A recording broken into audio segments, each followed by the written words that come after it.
тартипке салуу бул жакшы эле нерсе да, Жакшы эле нерсе, тартипке башташ керек. кемчиликтер кандай нерселер байкалды? Кирет экен астыңа, оңго да бурулбайт, түп-түз, рахматын да айтпайт, айдап кетип калат. Биздеги жок ошол Жапандагы ыңгайлуулуктар. Бардык тармакта бизнестер ошондой жолго салынып калган да. Toyota деген, Honda деген, Subaru жана башка компаниялар Кыргызстанга келип завод ачышпайт. Биз деңизге түз байланышыбыз жок. Кандай бир салт санаасында, адебинде, жашоо тиричилигинде Жапондор бала бакчадан баштап коомдук жайда алып жүрүүнү үйрөтүшөт. Жапанда ошол биз исламда айтып аткан баалуулуктар бар дейт да. Буларда дин гана жок экен, калган жүрүм турум исламда бардык жазылган, китептегидей жашашат экен депчи. Жапондо бар көз Кыргызда деле бар. Жоопкерчилик жана абийирдүүлүк деген бар да. Жапандар жумушта эле тытынып эле жумушту биринчи орунга коюп, Туугандык мамилени алыстатканы мага чындыгында жакпайт. биздеги ошондой тойлор, салтанаттар ошол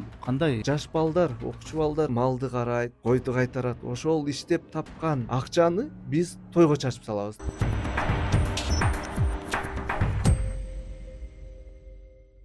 Саламатсыздарбы, урматтуу көрөрмөндөр? Биздин каналдын катталуучулары. Кезектеги ушу биздин маектин коногу Абазбек Өмүрзаков. Абазбек Өмүрзаков деген ким? Муну мен кыскача тааныштырып коеюн. 38 жашта Кара Кулжа району Сарыбулак айылында төрөлгөнсүз. Кыргыз, орус, англис, жапон тилдеринде сүйлөйт экенсиз. Жогорку билимдүү. Кыргыз улуттук университетинин чыгыш тааны факультетин бүтүргөн. Андан тышкары Жапанда, Токиодо бизнес жана коммуникация факультетин бүтүрүпсүз. Иш тажрыйбаңызды айтып койсом, Жапанда Kodama International Trading компаниясында менеджер болгон экенсиз. Жапонияда KIT компаниясын негиздепсиз. 2019 жылдан бери Жапанда Malawi International Trading компаниясында башкы директор болуп иштеп келатсыз бүгүнгө чейин. Ташкентте 2007 жылы самбо боюнча Азия чемпионатында күмүш сыйлыктын ээси болгон экенсиз. Бишкекте 2008 самбо боюнча өткөн Кыргызстандын чемпионатында алтын байге алыпсыз. 2010 жылы Токиодо өткөн дүйнө чемпионатында жудо спорту боюнча катышыпсыз. Андан тышкары Жапанда шайлоолордо аймактык шайлоо комиссиясынын төрагасы дагы болуп койот экенсиз. 2023 жылдан бери Токиодо кыргыз диаспорасынын төрагасы болгон экенсиз. Азыр болсо жалпы диаспоранын төрагасысыз ошо. Жапанда жүрөсүз, Кыргызстанда жүрөсүз, ушул эми азыр болсо ушул жайында Кыргызстанда жүрөлү. Кандай бул Кыргызстанга келип калдыңыз? Эс алуу болдубу? Каникулдасызбы? Негизи мен былтыркы жылга чейин бир 4-5 жыл Кыргызстанга келген жокмун. Баягы коронавирустун, пандемиянын кесепети менен, андан кийин ошо балдарым төрөлүп, алар кичинекей болуп, бир 5 жыл келе алган жокмун. 5 жыл Жапанда жүрдүңүз, Кыргызстанга келбей. Келбей. Анан былтыр келип, балдарым кичине чоңоюп калып, аларды бардык үй бүлөмдү алып келип, мекени менен тааныштырайын деп, ата энеме көрсөтөйүн деп алып келип, ошодон кийин Жубайыңыз кыргыз? Кыргыз. Ошондон кийин келишим мына быйылкы жайында да келдим. Бул ирет ошо жумуштарга байланыштуу жана ошо негизги максатыбыз балдарымды кошо ала келдим, үй бүлөмдү. Аларды ушу кыргыз коомуна сиңирейин, кыргыз тилди көбүрөөк уксун деп, андан тышкары ушул бала бакчага, кыргызча бала бакчага берейин деп. Азыр 3,5 жашка келип калышты. Анан тили жакшы чыга элек. Андан кийин ушу тилин кыргызча чыгарып алайын деп. Түшүнүктүү, эми түшүнүктүү. Кыргызстанга келгенде баары көзгө даана көрүнөт да. Артыкчылыктар дагы, кемчиликтер дагы. Ошо Жапондо жүрүп 4-5 жыл Кыргызстанды көрбөй жүрүп, анан Кыргызстанга келсеңиз кандай болуп калыптыр? Эмнелер болуп атыптыр? Ош областынан Ысык көл, Чүй өрөөндөрүн кыдырып келгенге жетиштим. Ошол эле учурда байкаганым, биринчиден негизги чоң жолдор кеңейтилип, асфальт төшөлүп, оңдолуп атыптыр. Демек, жолдордун оңдолуп атканын байкапсыз. Байкадым. Бул бир эле Ошто дагы эмес, бир эле жерде эмес экен. Бардык мамлекеттин айыл жергесине чейин жетиптир да. Мен ошону байкап, биягы көлдөн, биягы Чүйдөн бардык жагын байкап, аябай кубандым. Анын үстүнө ошол мыйзамга баш ийип, элдер каршы чыкпай, баягы кашаларын артка алып, ошол кеңейтип берип аткандарына снос болуп аткан жактарда көрүпсүз да. Ооба, көрүп, анын айыл жергесине чейин жетиптир, менин айылыма чейинчи. Анан баа бердим, валидедим, элдери жакшы, түшүнүү менен Демек кабыл алып, бул тартипке салуу бул жакшы эле нерсе да, жакшы эле нерсе, тартипке башташ керек деп. Ошол жолдор менен биргеликте эле мамлекетибизде жакшы өнүгүүлөр болуп атыптыр. Айта кетсем, мисалы, курулуш тармагында, туризм тармагында өнүгүүлөр болуп атканын байкадым да. Анан аябай тездик менен жакшы жака өнүгүп атпыз. Кемчиликтер, ор койгон кемчиликтер кандай нерселер байкалды? Коомдо жарандарыбыз ушу көкүрөгүн, көөдөнүн, өзүнүн жүрүм-турумун дагы биргеликте өнүксө аябай жакшы болмок экен эле деп калдым да. Демек элдин маданияты, жүрүм-туруму, этикасы жагын айтып атасыз да, Ооба, ошол кезекке туруу эрежелерин, бири-бирин сыйлап машина айдоо машина тыгынында эрежелерин, бирин бири сөгүнбөө, жөөлөбөө. сөгүнбөй, баягындай пипилдетпей, кезектешип, кээ бирки жерлерде мен башында келгенде 2 күн машина айдап көрдүм. Анан экинчи күнү байкадым, мен баягы Японияда праваны окуп алганмын да, Кыргызстанда эмес. Японияда окуп алып, ошол эреже менен айдап жүрсөм, мени баягы биягымдан, тиягымдан кысып эле жүдөтүп салышты. Бул шартта айдай албайт экенмин деп өзүмө шофёр жалдап алдым. Экинчи эле күнүчү.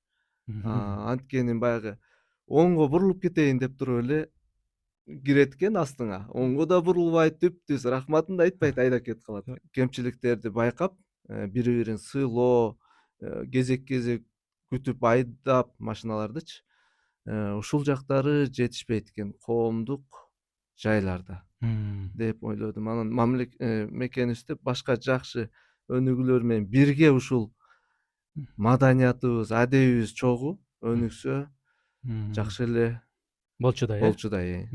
Сиз азыр ишкердик кылып атасыз. Ооба. Ишкердик, демек экономика өңүтүндө суроо берсем да, ишкердик жаатында, экономика жаатында ал жактагы артыкчылыктар биздеги жок, ошол Жапондогу ыңгайлуулуктар кандай? Жапон жергесинде ыңгайлуулуктар, мисалы, жаңы бизнес ачам дегендерге гана болбосо, деги эле ал өнүгүп калган, жетер жерине жетип калган мамлекетте бир жаңы бизнес таап кетиш да кыйын да. Жапанда. Баардыгы уже өздөштүрүлүп, Баары жасалып, калыбына салынган, баары из изине түшкөн, баардык тармакта бизнестер ошондой жолго салынып калган да. Эгер компанияңды чоңойтоюн, чоң суммаларга жетейин десең, анда сага ыңгайлуу жагы ушул өтө төмөнкү пайыздагы насыяларды баягы күрөөсү жок эле бере алат экен да Японияда. Ошол жагы ыңгайлуу экен ишкерлерге. Анан баягы салык тармагынан мындай бейчек эле келип текшерүүлөр болбойт. Эгер текшерүү келсе, атайын чалып директоргочу, канчанчы күнү бошсуң, биз ошол убакытка барып текшерүү жүргүзөт элек деп сурап, келишип алып, анан ушундай текшерүү иштери жүрөт. Ал эми бизге келсек, Кыргызстанга келсек, биринчиден ошол эгер чоңоёюн, өсөйүн десең, жаңы жаш ишкерлерге баягы жок эле дегенде бир имаратыңды күрөөгө коюп, анан бир нече суммаларды банк менен иштешкенге мүмкүнчүлүк болот да. Эгер андай шартың жок болсо, жүрө бересиң дегендей. Андан тышкары азыр байкаганым, бизде ушул салыкты чогултуу жолу жакшы эле дүйнөлүк деңгээлде ишти башташты. Баштап ушул ишке жүрүшүп атат да.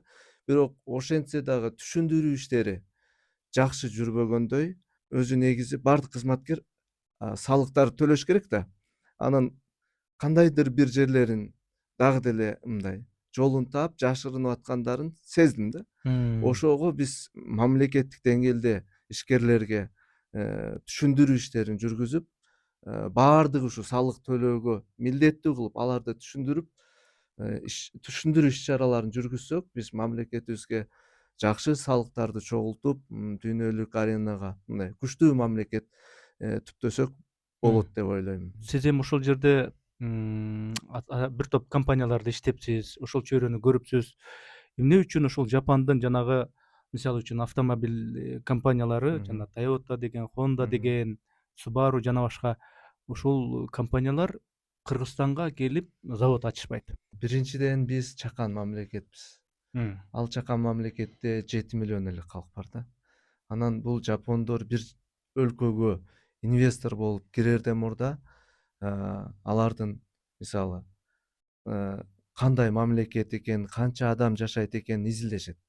Андан тышкары биз булардын изилдөөсүндө деңизге түз байланышы бар өлкөлөр менен гана жакшы иштешет да япондорчу.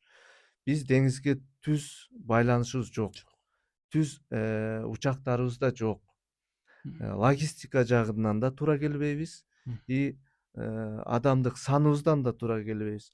Макул саныбыз, макул Орто Азияны биз камсыздайбыз деп келгиле ачкыла деген деңгээлде деле аларга ушундай биздин тоскоолдуктар бар да. Ушундай туура келбеген жактары бар, бирок туура келтирип жасаганга дагы мүмкүнчүлүк тапсак болот да. Жоктон бар кылыпчы. Бирок ал үчүн биз Япония менен абдан чоң деңгээлде, бийик деңгээлде дипломатиялык иштерди алып барышыбыз керек. Түз рейстерди ачып, жапондорго биз ушундай. Андан тышкары бизде саясий туруктуулук керек да. Бизде мына 20 жылда канча жолу алмашуулар, төңкөрүштөр болуп атпайбы? Аны алар карап туруп эле бул туруксуз өлкө экен деп коюшат да. Ошого биз биринчиден туруктуу болушубуз керек. Андан тышкары өтө бийик деңгээлде дипломатиялык мамиле түзүп, туруктуулугубузду далилдесек, ошондой эле биз Жапондогу элчиликтерге мындай кандай десем, өзүнүн кесипкөй кесипкөй жумушчуларды жөнөтүшүбүз керек да. Ошондо гана биз кесипкөйлөр гана барып иштегенде биз чоң компанияларды, чоң ишканаларды Кыргызстанга алып келип жолдорун тапсак болот. Анан ушул биздин ички саясатта ушундай бир кээде сөз болуп калат. Ушул чет өлкөдө мыкты тажрыйбасы бар, илим билим алган, ошол эле Жапанда, ошол эле Америка, Гарвардта тиги бул жактагы бүткөн жаштарды ушул өзүбүзгө тартсак, өнүгүүгө ошолордун салымын, ошолордун илим билимин пайдалансак депчи. Ошол нерсе канчалык деңгээлде бизге ишке ашырса болот же ишке ашпай аткан болсо эмнеге ишке ашпай атат деп ойлойсуз? Дүйнө жүзүндө эң кыйын жигит кыздарыбыз, уландар чоң компанияларда иштейт. Бирок ошол эле келип биздин мамлекетке келип салымын кошолу деген кошо алышпай жүрөт да. Неге? Эмнеге дегенде бизде мисалы кесипкөй өзүбүз эле ошо чыгышты таануу японоведтерди айтсам, кесипкөй адамдар келип МИДке кирип иштейин десе айлык аз экен. Айлык аз, ал айлык менен үй бүлөсүн бага албайт. Андан тышкары ошол эле МИДке келип чет мамлекеттерге жана дипломат болуп кызматка барайын десе, ал жакта да кандайдыр бир 2 жыл, 3 жыл иштешиң керек деген өзүнчө бир тоскоолдор бар экен да. Ошонун негизинде дагы мындай билимдүү кесипкөйлөр келе албай атат деп ойлойм. Кыргыздар менен жапондардын ортосундагы окшоштуктарды айта аласызбы? Мисалы үчүн кандай бир салт санаасында, адебинде, жашоо тиричилигинде? Бала бакчадан баштап эле үйрөтөт жаштарга улууну сыйлоо, өзүңдү коомдук жайда туура алып жүрүүнү абдан жакшы үйрөтүшөт да алар. Мен көп жылдан бери ал жакта тургандыктан бизге көптөгөн кыргыз мекендештер келип турат. Тууган уругуң, ата энең, дос жарың дегендей. Анан аларды жер көргөзгөн, эл көргөзгөн эки жак алып чыгасың. Анан баардыгы бирден менен ушундай эмне үчүн булар маданияттуу, эмне үчүн сылык келет, эмне үчүн булар кезекке ушундай тизилип турат, сактайт деп көптөгөн мындай адеп аклактын суроосун беришет да. Анан ошондо мен анализ кыла баштадым. Ошол кезде мисалы жапондор бала бакчадан баштап коомдук жайда алып жүрүүнү үйрөтүшөт. Андан тышкары эң биринчи коомго менин жаман таасирим тийбей элеби деп бир иш кылаардын алдындачы ойлойт да, зыян тийгизбей элемби деп коомгочу. Ошону ойлонуп, анан жыйынтык чыгарып ичинен анализ кылып, анан кадам ташташат да. А бизде тетирсинче мындай андай ойлонбойт экен да кыргыздардачы. Ошо мен анча мынча кечиресиз. Анча мынча мен тааныштарымдан угам да, Мгм. Жапонго барып келген. Анан намаз окуган, ислам жолунда жүргөн Мгм. ушул тааныштарым, инилерим Мгм. барып калат да, анан менин Мгм. байкаганым дейт Жапонда. Жапонда ошол биз исламда айтып аткан баалуулуктар бар дейт да. Ооба. Өздөрү мусулман деп аталбайт, бирок Ооба. ошол баалуулуктар бар. Бирөөнүн акысына кирбөө, Мгм. бирөөнүн акысын жебөө, убактысын сыйлоо Ооба. деген баардык нерселер бар дейт да. Ооба. Туура айтасыз. Бизге да ошо дин баягы намаз окуган агалар да келип калат. Ошолор ошентип айтат да. Мгм. Буларда дин гана жок экен, калган жүрүм турум, исламда баардык жазылган, китептегидей жашашат экен депчи. Мгм. Аны биз ошентип эми көп жыл жашасаң да байкабай калат экенсиң. Бирок кыргыздар келгенде салыштырып, мен бул жака келип салыштыруу иретинде көрүнө баштайт экен да. Мгм. Мгм. Ошол эле кезде жана айтып өткөндөй Мгм. жанагы Мгм. кыргыздар айлана чөйрөнү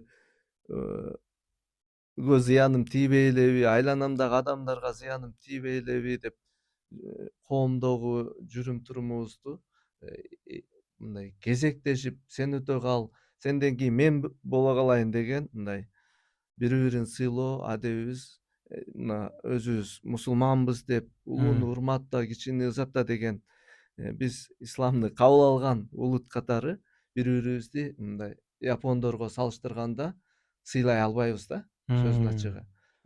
Жапондор болсо дини жок туруп эле ошону иш жүзүндө далилдеп көрсөтүп келишет дүйнө жүзүнөчү. Мунун кантип ошентсе болот? Мисалы үчүн Жапондо бар көз Кыргызда деле бар. Анын колу Ооба. бутундай, Жапондун колу бутундай колу бут Кыргызда деле бар. Мгм. Ошондо буга эмне себеп, эмне кылыш керек экен ошондой болуш үчүн? Жапон калкы өзү негизи ар кандай кыйынчылыктарды башынан өткөргөн да. Булар согуштан утулган, Ооба. атомдук бомбаларды басып өткөн улут да. Мгм. Анан ушундай кыйынчылыкты көргөн эл Мгм.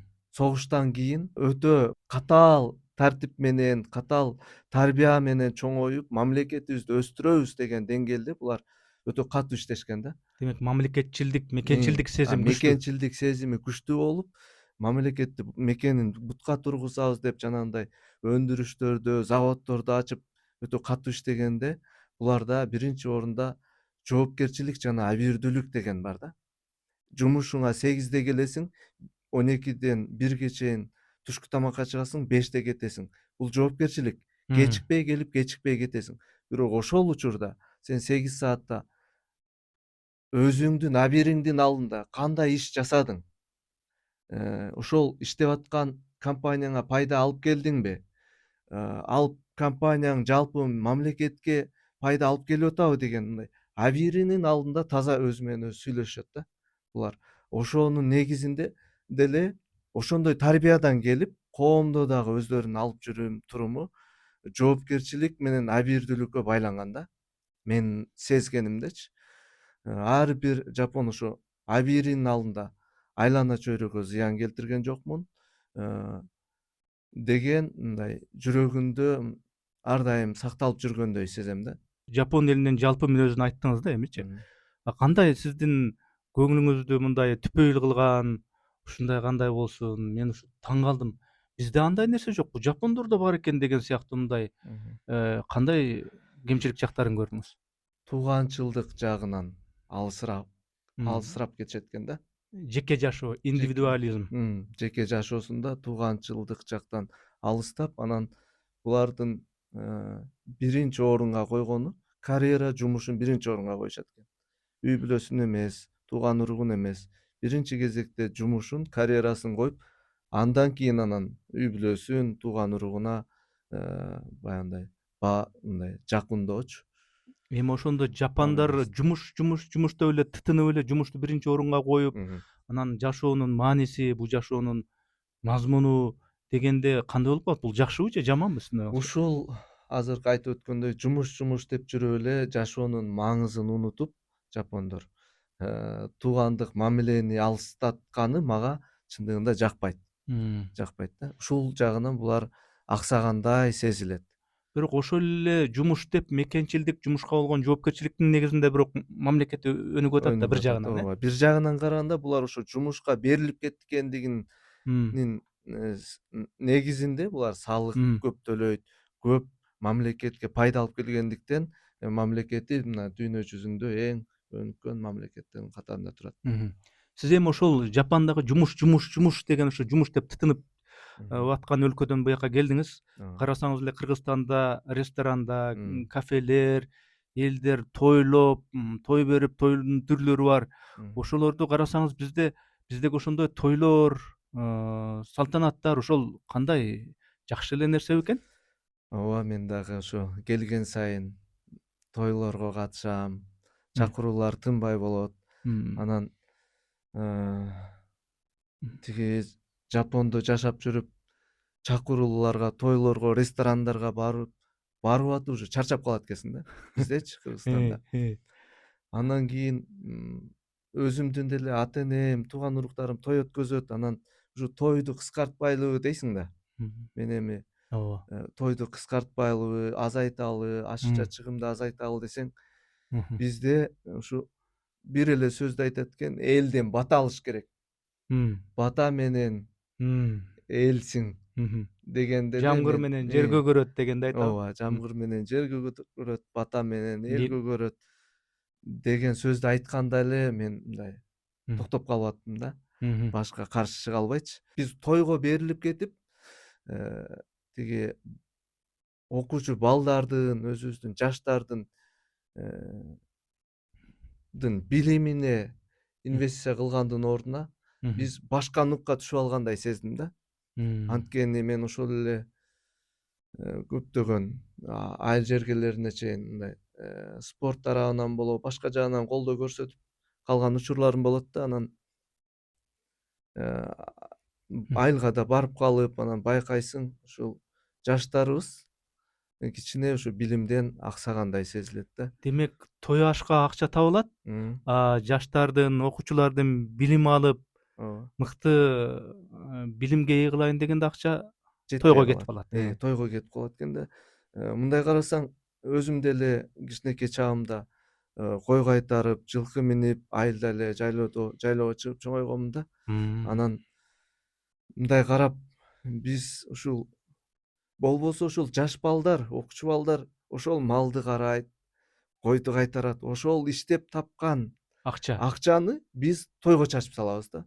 Ошону эле тойго эмес, жок дегенде жарымын баланын билимине, ар кандай ийрим спортторго, мына компьютерди үйрөтүп, англис тилин курстарга салым кошсо, бизде жакшы болмок деп ойлойм да. Салыштырмалуу ошол эле Японияда деле аябай айлык алышат, акчалуу келишет эми үй бүлө.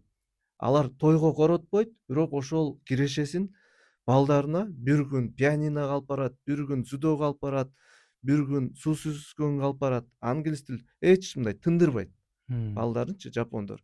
Мен ойлонгомун да, биз кирешебизди тойго чачсак, жапондор каяка чачат экен деп байкоо жүргүздүм да. Жүргүзгөндө булар ошо өзүнүн балдарына чачат. Балдары жаштарычы салым кылып ушу балдарын өнүктүрөт да. Ал эми каарыгандар болсо дүйнө кыдырып, турист башка өлкөлөргө чыгып, ушундай тапкан кирешесин колдонушат экен. Жапонда той аш деген, сүннөт той деген, башка той деген жок да, Жок, мен ушул убакка чейин 15 жыл жашап келдим. Бир дагы ошондой кыргыздардыкындай тоюн көргөн жокмун. Бир эле той бар экен буларда. Үйлөнүү үлпөт тою. Ага деле 50 адамды чакырат. Ошону менен үйлөнүшөт. Болду. Башка той жок буларда. Жапондордо тай сойбойт. Кой сойбойт. Ооба, кой сойбойт. Чыгым аз деген. Чыгым өтө аз экен. Дагы бир нерсени сурайын деп атам. Ушу четте жүргөн адам Кыргызстанга келгенде, Бишкекке айрыкча келгенде, Кыргызстан борбор Бишкекке келгенде, мына тил маселеси байкалабы?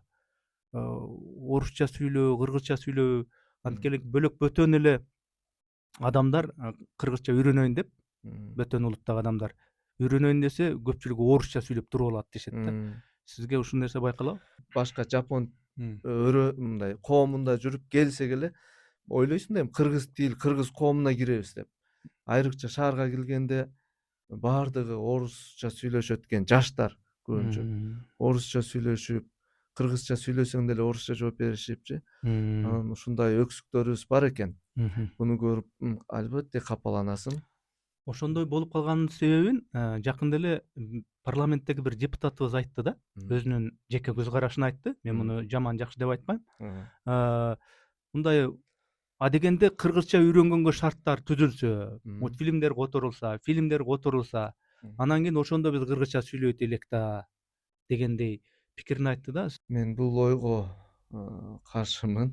Анткени кыргыз тилди үйрөнүү ар бир үй бүлөнүн өзүнүн каалоосу, өзүнүн тилине болгон мындай сүйүү, мекенчил, кыргыз тилге күйгөн адам болсо, сөзсүз ар кандай тоскоолдуктарга карабастан, орусча сүйлөсө дагы өзүңдүн каалооң жакшы болсо эле сөзсүз үйрөнөсүң да.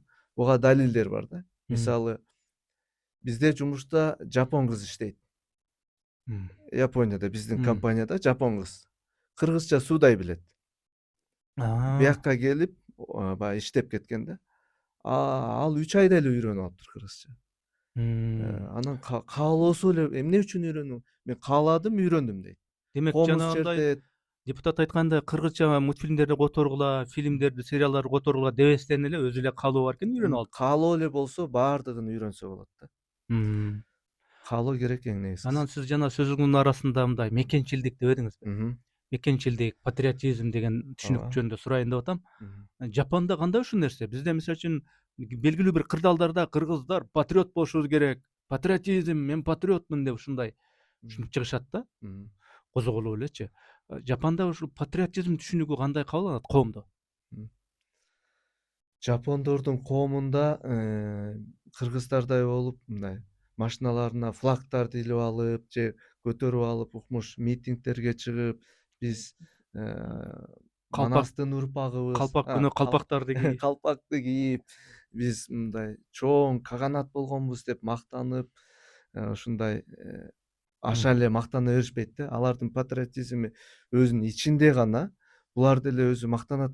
Мен бир да жолу мактанган японду көргөн эмесмин да. Болбосо булар дүйнө жүзүн басып алып, калдайган Кытайды басып алган, Чыгыс Азияны, көптөгөн мамлекеттерди басып, үстөмдүк кылып турган да. Тарыхтарда. Бирок булар аларды айтпай, ал окуяларды кайра ичине сактап, мындай сактап ичиндечи, сыртка чыгарбай, намыстанып ошол учурдагы окуяларданчы. Бирок патриоттук сезимдери өтө чоң. Анткени мен студент кезимде тилге болгон да. Жапон жигит менен чогуу иштеп калдым, мындай чоң супермаркетте. Американский чоң супермаркет эле, Костoko деген уккандар билет да. Анан экөөбүз иштеп калдык. Ал бала 4 жыл Америкада университетти бүтүп келген. Англисче суудай сүйлөйт. Анан экөөбүз ушундай кызмат көрсөтүп калдык. Американецтер келип калды, англисче сүйлөп 5-6 Анан ал бала жапончо гана сүйлөп туруп алды. Японияда жапончо сүйлөп, анан тигилер дагы чала була билет экен, американецтер. Жапончо сүйлөп, кызматын көрүп кетишти. Анан мен оозум ачылып эле анда жашмын, студент кезде. Сен деген 4 жыл Америкада окуп келдиң. Англисче суудай билесиң. Эмнеге буларды англисче сүйлөп тейлебей койдуң десем, мен Америкада окуп жүргөндө булар мени япончо сүйлөп тейлеген эмес. Бул Жапондо жапончо сүйлөнөт, жапончо кызмат көрсөтөбүз. Кандай улут болбосун дегенде мен ошондон бери кыргыз тилге сүйүүм абдан күчөп, ошол баланын эле тилине болгон урматына, сүйүүсүнөн таасирленип, ушундай мен дагы тилге урматым күч да. Ошондой патриотизмдик ичинен алар, бирок сыртка чыгарбайт да. Көрүүчүлөрдүн арасында мындай жаштар бар да. Бул байкебиз, бул жигит Жапонда жүрөт экен. Кантип ушу бутуна туруп ошол жерге барып, кантип компанияларда иштеп. Эми негизги эле максат көп акча тапсам деген эле жөнөкөй бир максат да баарынын азыр кыргыз жаштарында. Россияга барам дегени бар, Англияга картошка терем, помидор, алма терем дегендер бар. Көбүрөөк акча табайын дегенчи. Ошондойлорго кандай кеңеш бересиз? Эмне кылыш керек? Китепти көп окуш керекпи? Же болбосо мектепте мындай болуш керекпи? Же момундай окуу жайды окуш керекпи? Кандай бир критерийлерди айта аласыз? Абдан жакшы суроо болду. Бул эми мен өзүмдүн тажрыйбама таянып айтайын.